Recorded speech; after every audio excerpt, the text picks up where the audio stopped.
최근 투자 뉴스를 접할 때마다 뚜껑이 열리다 못해 박살이 납니다.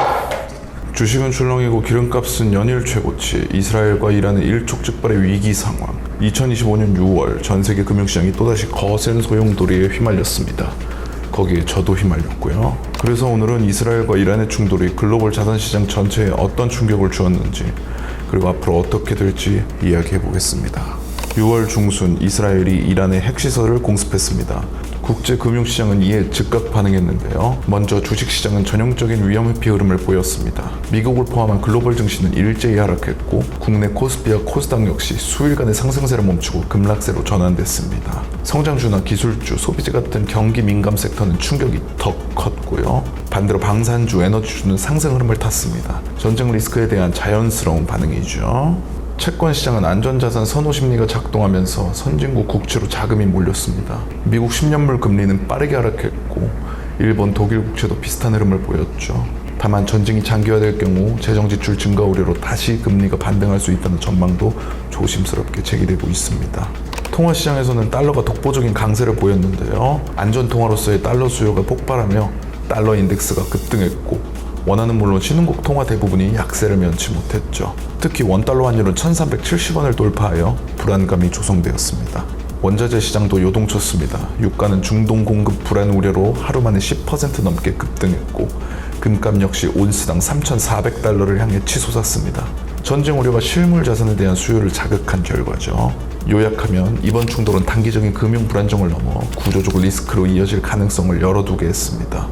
국지전이냐 확전이냐 미국의 개입 여부에 따라 시장 반응은 전혀 달라질 수 있다는 점에서 지금부터는 시나리오별 대응 전략이 더욱 중요해진 상황입니다. 첫 번째 시나리오, 제한적 충돌의 경우 딱 여기까지 진행되었었죠. 이스라엘과 이란 양쪽 모두 전면전은 피하면서 국지적인 미사일과 드론 공격만 오갔습니다. 이런 경우 금융시장은 아주 전형적인 패턴이 나옵니다. 안전자산은 오르고 위험자산은 조정받는 거죠. 안전자산엔 달러, 금, 채권, 기름이 있습니다. 먼저 달러.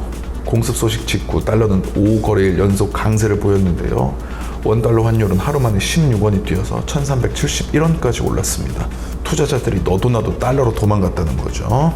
그 다음 금과 채권. 금값은 당일 장중에 치솟았고, 미국 10년물 국채 금리는 4.349%로 떨어졌습니다.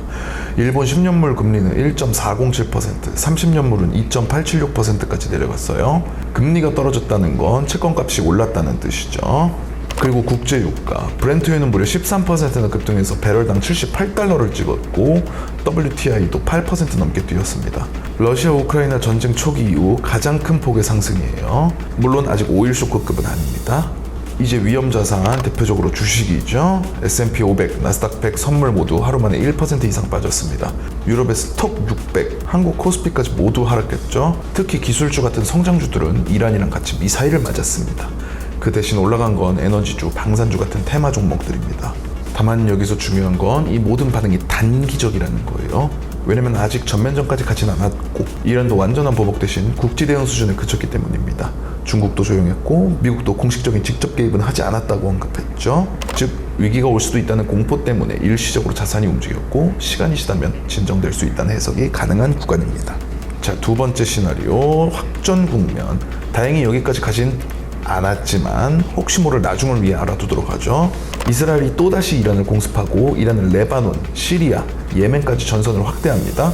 중동 전체가 시끄러워지는 거죠. 이런 상황에서 자산시장의 반응이 단기 조정이 아니라 구조적인 변화로 이어지기 시작합니다. 달러는 여전히 강세를 이어갑니다. 달러는 가장 유동성이 크고 언제든 사고팔 수 있는 자산이기 때문이죠. 반면 신흥국 통화들은 개박살이 날 수 있습니다. 원달러 환율은 1,400원을 넘길 수 있고, 중국 위안화도 수입 부담으로 약세 압력을 받습니다.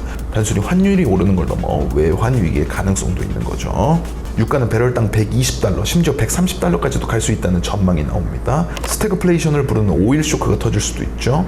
JP모건은 유가가 120달러가 되면 미국 물가 상승률은 5%까지 뛰게 된다고 예측했는데요. 물가가 뛰면 금리도 못 내리고, 경기는 위축되고, 소비는 줄고, 경제 전반이 흔들립니다.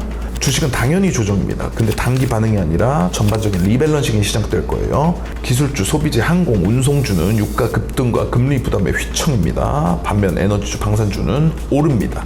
하지만 이것도 유가가 너무 오르면 수요 파괴가 오기 때문에 에너지주도 나중에 꺾일 수 있습니다. 채권 시장은 어떨까요? 미국 국채, 일본 국채 금리는 더 내려가고 가격은 더 오릅니다.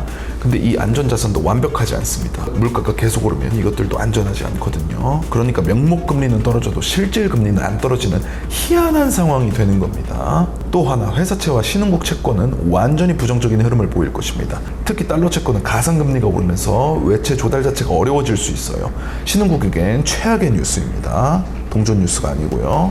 금은 지금도 온스당 3,400달러 정도 되는데요. 이게 4,000달러까지 갈 수 있다는 말이 나옵니다. 전쟁 상황에서 달러가 흔들리면 금으로 자금이 몰리는 건 아주 전형적인 반응이죠. 자, 정리하자면 두 번째 시나리오에서는 전면전은 아니지만 자산 시장에서 구조적인 충격이 나타나기 시작합니다. 모든 시장이 방향을 틀기 시작하고 투자자들은 아예 포트폴리오 자체를 바꾸게 됩니다. 마지막 세 번째 시나리오, 이스라엘, 이란 전면전 및 미국 개입. 만약 이스라엘과 이란이 전면전에 돌입하고 미국까지 직접 개입하는 최악의 상황이 현실이 된다면 정말 끔찍합니다. 금융시장은 조정이 아니라 구조적 붕괴와 패닉에 직면할 수 있습니다. 글로벌 실물 경제는 심각한 경기 침체와 금융위기에 빠질 수 있겠죠. 대규모 실업, 소비 위축, 기업 도산 등 경제 전반에 미사일이 떨어집니다. 일부 전문가들은 2008년 금융위기급 혹은 그 이상의 글로벌 패닉이 현실이 될 수 있다고 경고하기도 했는데요. 세계 주요 증시는 동반 폭락합니다. 투자자들은 위험 자산을 대거 매도하고 현금이나 금과 같은 안전 자산으로 몰리게 될 것입니다. 2008년 금융위기, 2020년 코로나 팬데믹 때처럼 단기간에 20에서 30% 급락, 서킷 브레이커 발동 등 극단적인 변동이 올 수 있습니다. 이런 상황까지 벌어지지 않기를 바라는 마음이지만 갑자기 이란이 미쳐가지고 다시 전쟁에 불을 붙이면 세 번째 시나리오까지 진행될 수 있죠. 그럼 지금부터는 이번 이란 이스라엘 충돌로 인한 비트코인의 움직임에 대해 자세히 살펴보도록 하겠습니다.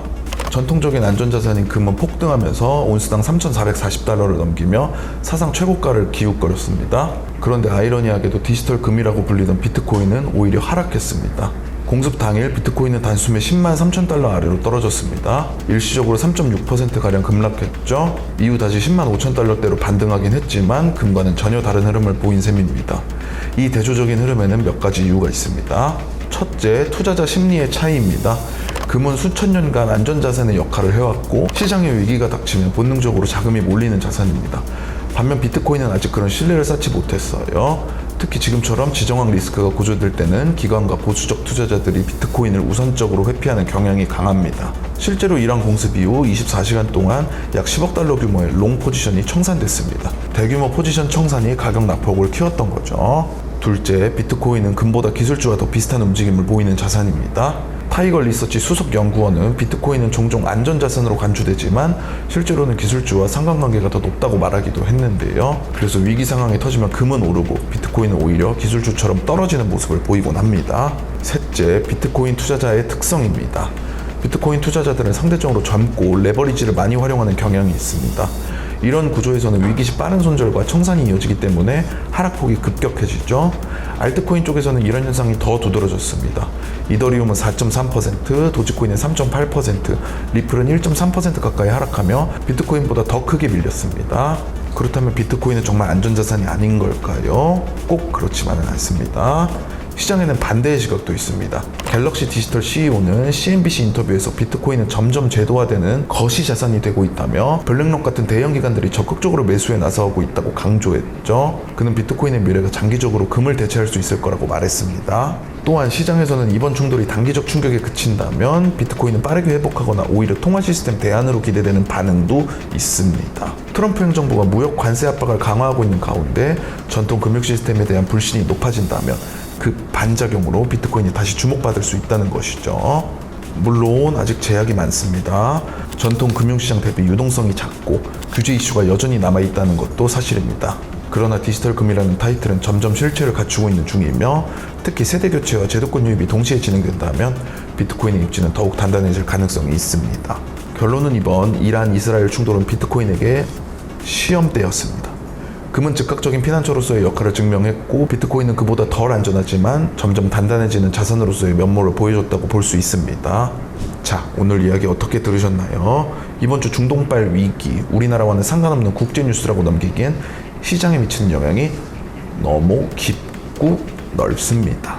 따라서 오늘 말씀드렸던 시나리오를 꼭 기억해 두시면 좋겠습니다.